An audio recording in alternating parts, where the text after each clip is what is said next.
By Thursday morning, our neighborhood had 47 plastic flamingos, 2 rival security patrols, and a formal ceasefire proposal.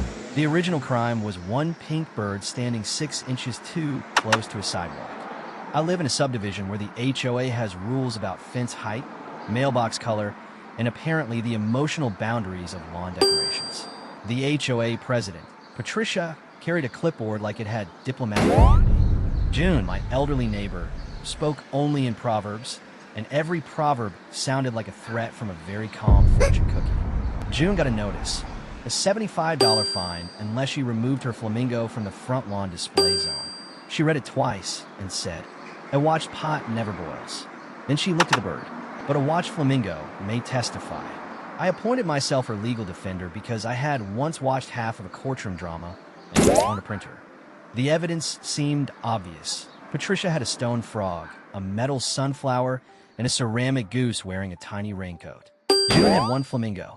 I prepared a 3-page appeal titled, "Why is the Goose Innocent?"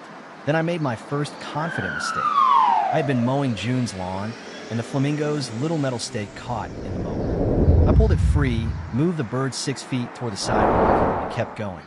I did not tell June because I was certain she had noticed. This is the kind of confidence that should require a permit. The next day, Patricia issued the fine.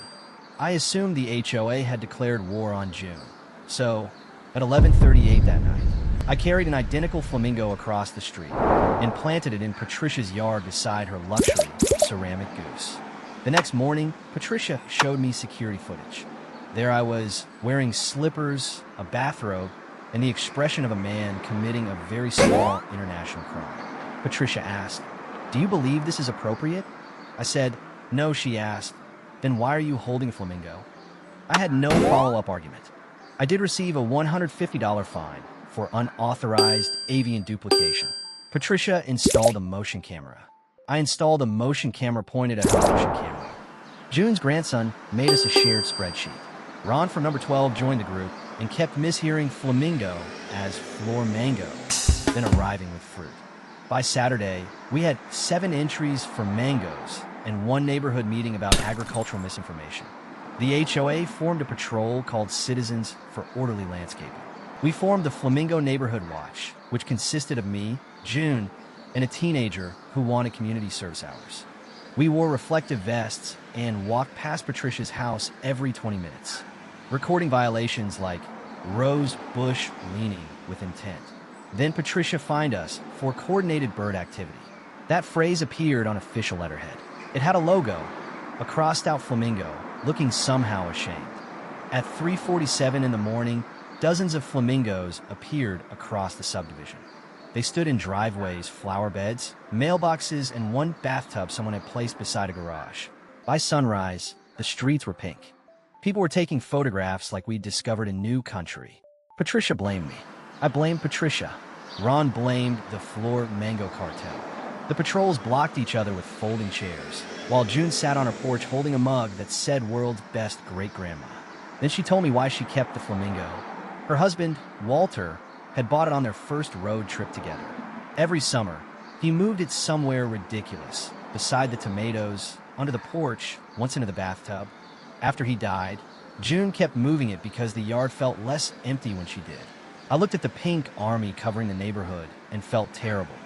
Then June pointed toward the hedge. "There," she said, "that is Walter's flamingo."